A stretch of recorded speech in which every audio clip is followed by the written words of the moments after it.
Ladies and gentlemen, buckle up, because today we're diving into a rolling disco ball from the past, the 1970s Vickers travel trailer.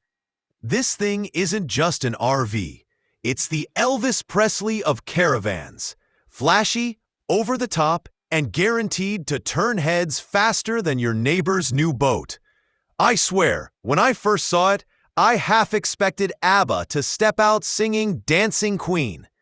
Alright, so back to this Vickers, a travel trailer so luxurious it made the Romany caravans of old look like budget motels. This one, from the fabulous 70s, is a single-axle unit with sleeping space for 4, a kitchen area, plush lounge seating, and a chrome fireplace. Yeah, you heard me right, a fireplace.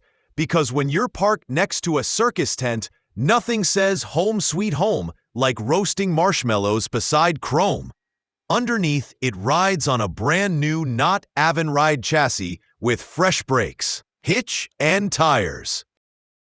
The shell, though, remains original, polished to a mirror shine that could probably blind a seagull from 50 feet away. The whole rig has been dry stored for decades, and it shows.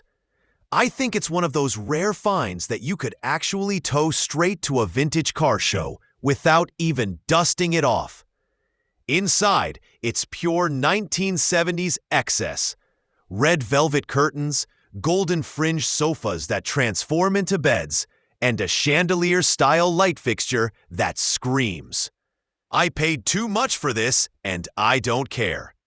The kitchen may lack a sink, but it's got those curvy cabinets and a 4-burner gas stove, the kind of setup that makes you feel fancy while burning your breakfast. Every drawer has a key, too. Old school security before central locking was a thing. Now the price. Listed at £16,000, about €18,300, or $21,500. It's not exactly pocket change, but for the best caravan ever made, as the seller puts it, you're basically buying a time machine.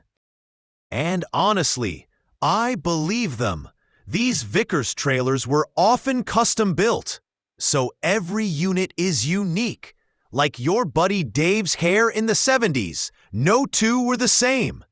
Harry Vickers, the man behind this madness, used to be a trapeze artist known as Henri de Rondy. And if that doesn't scream showman, nothing does. He built these caravans for fellow performers, giving each a touch of glam and eccentricity. You could say this man took the circus off the stage and onto the highway. I think what I like the most is how unapologetically extravagant this thing is. It's not pretending to be practical. It's here to party. I once had a neighbor who tried to modernize his 1978 camper by painting it gray and putting in IKEA furniture.